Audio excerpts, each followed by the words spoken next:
नमस्कार साथियों, समसामयिक मुद्दों से संबंधित प्रश्नावली श्रृंखला के साथ मैं अमित आप सभी का स्वागत करता हूं।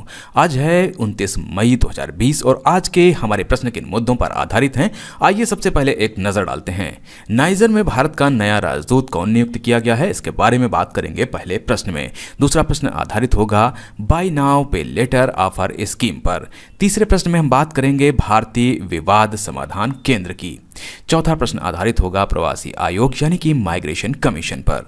श्यामलाजी भावे का अभी हाल ही में निधन हो गया है, इनके बारे में बात करेंगे पांचवें प्रश्न में। छठा प्रश्न आधारित होगा आपातकाल को समाप्त करने का निर्देश किस देश ने दिया है, इसके विषय में। सातवें प्रश्न में बात करेंगे United nation military gender advocate of the year award पर। साइप्रिनिडे संघ की छोटी मछली की एक नई प्रजाति के बारे में बात करेंगे आठवें प्रश्न में। और नवें प्रश्न में हम जानेंगे कि सैन्य युद्ध केंद्र किस देश द्वारा खोला गया है। और चंबा सुरंग का उद्घाटन अभी हाल ही में हुआ है, इसके बारे में बात करेंगे हम 10वें प्रश्न में। तो हमारे पास पहला प्रश्न है, हाल ही में भारत सरकार द्वारा किसे नाइजर में भारत का नया राजदूत नियुक्त किया गया है। हमारे पास ऑप्शन है राजेश अग्रवाल, प्रेम के नायर, संजय वर्मा, तरनजीत सिंह सिद्धू। तो यहाँ पर जो इसका सही उत्तर है वो है बी, प्रेम के नायर। प्रेम के नायर को भारत सरकार द्वारा नाइजर में भारत का नया राजदूत नियुक्त किया गया है। वे वर्तमान में हम्बनटोटा में भारत के महावाणिज्य दूत के रूप में तैनात हैं। इनकी नियुक्ति राजेश अग्रवाल के स्थान पर की गई है। नाइजर की राजधानी नियामी एवं मुद्रा पश्चिमी अफ्रीकी CAF फ्रैंक है। हमारे पास अगला प्रश्न है, हाल ही में किस ऑटोमोबाइल कंपनी ने चोलामंडलम इन्वेस्टमेंट एंड फाइनेंस के साथ बाय नाउ पे लेटर ऑफर स्कीम लॉन्च की है। हमारे पास ऑप्शन है Tata Motors, Mahindra and Mahindra, Maruti Suzuki या बजाज ऑटो। तो यहाँ पर जो इसका सही उत्तर है वो है C, Maruti Suzuki. Maruti Suzuki automobile company ने चोलामंडलम इन्वेस्टमेंट एंड फाइनेंस के साथ बाय नाउ पे लेटर यानी कि अभी खरीदें बाद में भुगतान करें ऑफर स्कीम लॉन्च की है। कोरोना वायरस के प्रकोप के कारण कार सेल्स में तेजी से गिरावट आई है। बिक्री को रफ्तार देने के लिए इस स्कीम को लॉन्च किया गया है।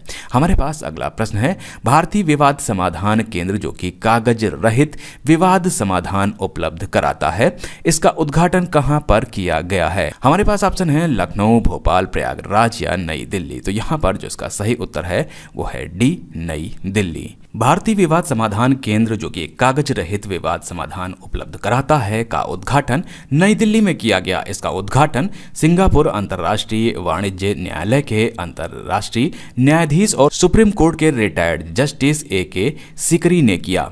यह पहला संस्थागत केंद्र है जिसमें ई पंच निर्णय, ई मध्यस्थता और ई समाधान की सुविधा है, जो पूरी तरह से कागज रहित विवाद के समाधान का माहौल प्रदान करता है। हमारे पास अगला प्रश्न है, निम्नलिखित में से किस राज्य द्वारा कामगारों को रोजगार देने में मदद के लिए प्रवासी आयोग यानी कि माइग्रेशन कमीशन बनाने का निर्णय किया गया है। हमारे पास ऑप्शन है छत्तीसगढ़, मध्य प्रदेश, बिहार या उत्तर प्रदेश। तो यहाँ पर जो इसका सही उत्तर है वो है डी, उत्तर प्रदेश।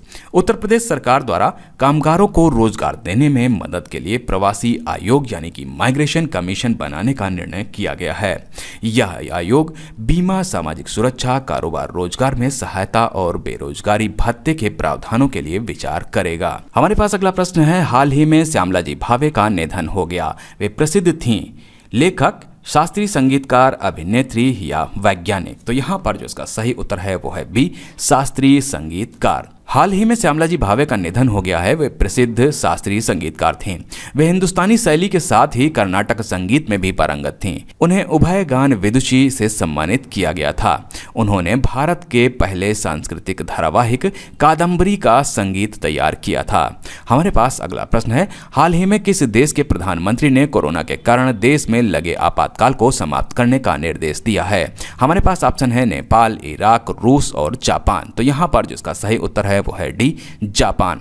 जापान के प्रधानमंत्री शिंजो आबे ने कोरोना के कारण देश में लगे आपातकाल को समाप्त करने का निर्देश दिया है। इसके साथ ही जापान में लागू राष्ट्रव्यापी पाबंदियां समाप्त हो गई हैं। सरकार द्वारा गठित एक पैनल के विशेषज्ञों ने टोक्यो, पड़ोसी प्रांतों कानगावा, चिब्बा और सैतामा तथा देश के उत्तरी भाग में स्थित होकाइदो से आपातकाल हटाने की मंजूरी दे दी है। हमारे पास अगला प्रश्न है, निम्नलिखित में से किसे United nation military gender advocate of the year award से सम्मानित किया गया है? हमारे पास ऑप्शन है मेजर सुमन गवानी, मेजर जनरल माधुरी कानेटिकर, मेजर प्रिया झिंगन, मेजर ऋतु दास। तो यहाँ पर जो इसका सही उत्तर है वो है ए, मेजर सुमन गवानी। मेजर सुमन गवानी को United nation military gender advocate of the year award से सम्मानित किया गया है। ऐसा पहली बार होगा जब किसी भारतीय शांति रक्षक को इस अवार्ड से नवाजा जाएगा। सुमन संयुक्त राष्ट्र मिशन के तहत दक्षिण सूडान में तैनात थीं।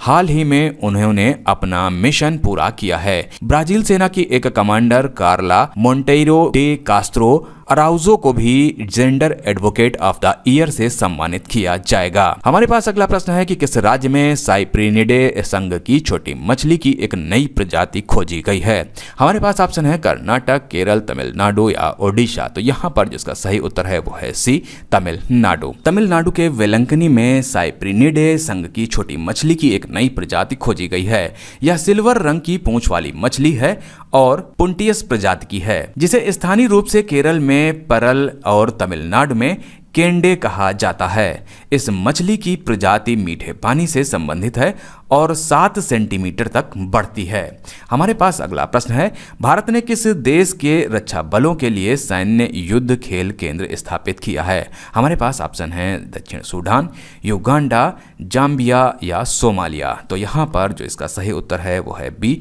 युगांडा। भारत ने युगांडा रक्षा बलों के लिए सैन्य युद्ध खेल केंद्र स्थापित किया है।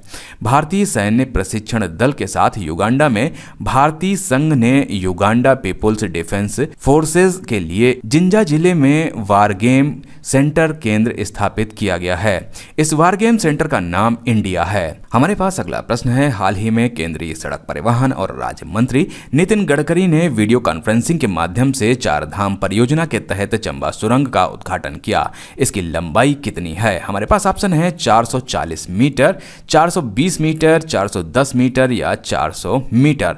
तो यहां पर जो इसका सही उत्तर है वो है 440 मीटर। केंद्रीय सड़क परिवहन और राज्य मार्ग मंत्री नितिन गडकरी ने वीडियो कॉन्फ्रेंसिंग के माध्यम से चार धाम परियोजना के तहत चंबा सुरंग का उद्घाटन किया। इसकी लंबाई 440 मीटर है। BRO यानी कि सीमा सड़क संगठन ने प्रतिष्ठित चार धाम परियोजना के तहत इस धरासू हाईवे, जिसे कि हम NH 94 के नाम से जानते हैं, पर घनी आबादी वाले चंबा शहर जो कि उत्तराखंड में है के नीचे सुरंग निर्माण में सफलता प्राप्त की है। तो ये थे आज के हमारे समसामयिक मुद्दों से संबंधित 10 प्रश्न।